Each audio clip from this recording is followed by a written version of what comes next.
Welcome to the Senior Techie Podcast. Imagine if the everyday hum of your morning blender was silently doing irreversible damage to your body, kind of like eating a massive handful of pure salt, Yeah, that is a really scary thought, to be honest. right? Well, we are looking through a huge stack of research and notes from the Senior Techie regarding the invisible threat of daily noise. And I want to assure you right off the bat, you are deeply capable of mastering the smartphone already in your pocket to protect one of your most vital senses, which is, your hearing, and even secure a better night's sleep. Absolutely. And, to understand how to protect ourselves, we first really have to look at what we're actually measuring. Like we hear the term decibel or dB used all the time. Oh yeah, dB is everywhere, but I think people get a little intimidated by it. Exactly. So it helps to think of it less like a volume dial on a radio and more like a physical weight scale. Yeah. Just as a scale measures the physical weight of groceries in pounds, a decibel measures the actual physical pressure of sound waves crashing into your eardrums. Oh wow, okay. So downloading a decibel meter app is really just simply turning your phone's built-in microphone into that smart scale. That's exactly it. Thinking of sound as physical pressure really explains that daily sodium analogy we found in the research. I mean, a little sodium is totally fine, necessary even, but a massive spike or just too much over time is terrible for your health. Yeah, the physical wear and tear is very real because prolonged exposure to any sound above 85 decibels causes permanent damage. It is because the physical pressure of those sound waves flattens and literally snaps the microscopic hair cells inside your inner ear. Wait, they snap? Yeah, they do. And once those delicate hair cells break, they never grow back. Man, that is intense. Yeah. But since, we don't carry a literal sound scale everywhere, there's a really practical rule of thumb to keep in mind. Basically, if you can't hear someone talking to you at arm's length, your environment is simply too loud. That is a great rule to remember.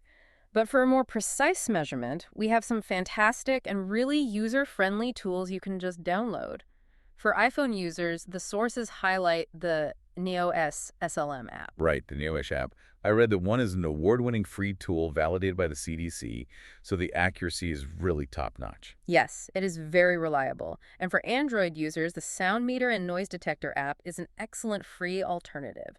It features a visual display that familiarly resembles a car's odometer, which makes reading your current noise levels incredibly intuitive. But I mean, nobody wants to walk around constantly staring at their phone screen just to monitor sound all day. Which brings me to Apple Health. I saw it has a built-in feature called Passive Alerts. How does that work exactly? Well, think of passive alerts just like a car's dashboard warning light. When you're driving, a light automatically illuminates to tell you a tire is low, without you having to manually get out and check the pressure. Oh, that is so brilliant. Right, it is. So setting up passive alerts in the Health app under Hearing and Headphone Notifications does exactly that. Your phone continuously monitors ambient noise in the background for you. So it is just running passively, and if the pressure of the sound crosses that dangerous 85 decibel threshold, it sends an automatic notification to warn you. Exactly. It just takes the guesswork out of it entirely. Okay, those alerts are brilliant for protecting us when we're awake, but that ambient noise doesn't just stop when we go to bed. And that is when our hearing is most vulnerable to disruption. Yes, sleep is crucial. The notes from the Senior Techie explain how technology can really help block noise for sleep.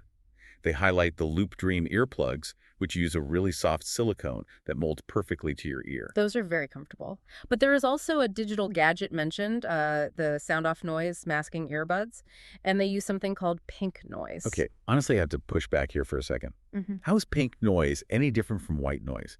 I mean, it sounds like a clever marketing gimmick to me. It does sound like marketing, I know, but there is real science there. White noise contains all frequencies at the exact same intensity, which inevitably includes a lot of high-frequency static. Right, like that harsh TV static sound. Exactly. And for many people, that static is just harsh and irritating. Pink noise actually removes that harsh, high-frequency hiss. By balancing the frequencies, it sounds much deeper and heavier. Kind of like resembling a soothing, steady rainfall rather than just static. Yes, it effectively masks disruptive background noises without adding an irritating static of its own. Wow, okay. Removing the hiss to leave just the heavy, relaxing rainfall sounds much better for sleep. I guess we really do have all the tools we need right now. We do, from turning our phones into a tire pressure gauge for sound to having high-tech rain clouds in our ears. I love that. Before we wrap up, I want to challenge you to use your newly mastered app skill to test the hidden loud noises in your own home. See exactly how much physical weight your refrigerator's hum carries, or measure if that morning blender is actually screaming at 90 decibels. It will completely change how you navigate the sounds in your life. Absolutely. This podcast was brought to you by The Senior Techie. It's available on Apple Podcasts, YouTube, and Spotify. If you'd like to receive their free newsletters, you can subscribe at subscribe.theseniortechie.com.